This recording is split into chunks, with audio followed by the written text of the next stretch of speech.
Alright, so we learned about what we call mole island. So hopefully from last video you kind of understand the idea of mole island, and we'll show how you can actually use it today. So starting this chapter, we're going to have to learn how to convert from different units of our molecules and our elements that we're going to be using in lab. So for example, we're going to do a mass to mole problem. So here it tells us we have 500 grams of potassium. It's asking, well, how many moles would we have? So if we measure in lab, okay, so since it just says a normal gram, that means we're measuring this in lab. So we went on the scale, we took potassium, we put it on the scale, and we say it reads 500 grams.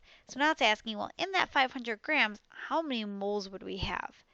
So in order to figure this out, we're going to just fill in our information. So we know that 500.0 grams of potassium.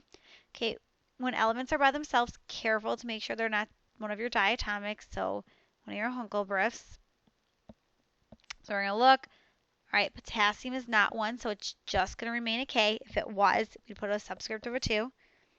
Okay, so our given's grams. Our unknown is moles. So we need to think to ourselves, well, what can we use to get from grams to moles?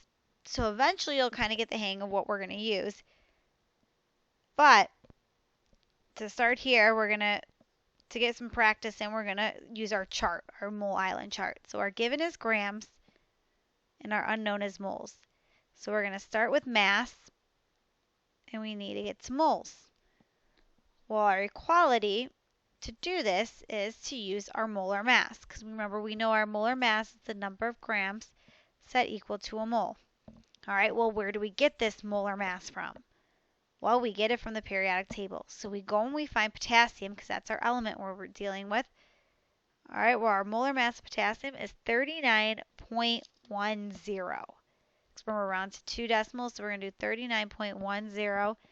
That's how many grams of potassium are set equal to 1 mole. Because remember, every element on the periodic table, anytime you reference this, all these numbers are set equal to 1 mole.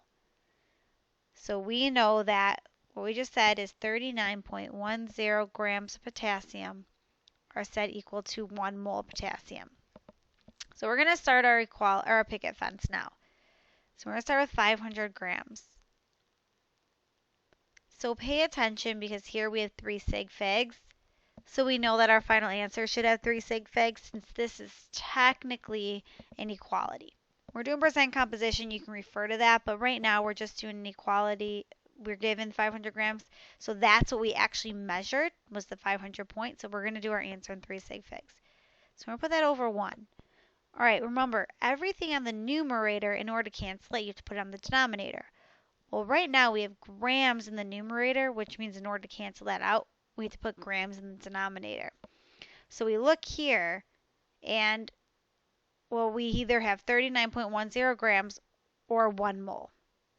Well, since we're trying to cancel out grams, we're going to put the 39.10 grams of potassium on the bottom, which means the other portion of the equality has to go on the top. So we have grams canceling out. So grams, set equal to a mole. So now if we look, grams are gone. Our only unit remaining is moles, which is good because that's what our unknown is. Our unknown's asking for moles. So we just calculate it. So remember, to calculate it, you do multiply everything on top. So 500 times 1 divided by 39.10. We end up getting 12.8 moles of potassium. So we know that for every 1 mole, we have 39.10 grams. But since we have 500 grams, well, in that 500 grams, we'd end up having 12.81 moles of potassium. So I want you guys to try doing the example 11 on your own. Please do this in your OneNote section labeled video 3 so that you can get credit for it. So again, I want you to convert 1250 grams of iodine into moles. Okay, paying attention, iodine is one of the diatomics, so think about what you could do for that in the molar mass. All right, I will see you all tomorrow.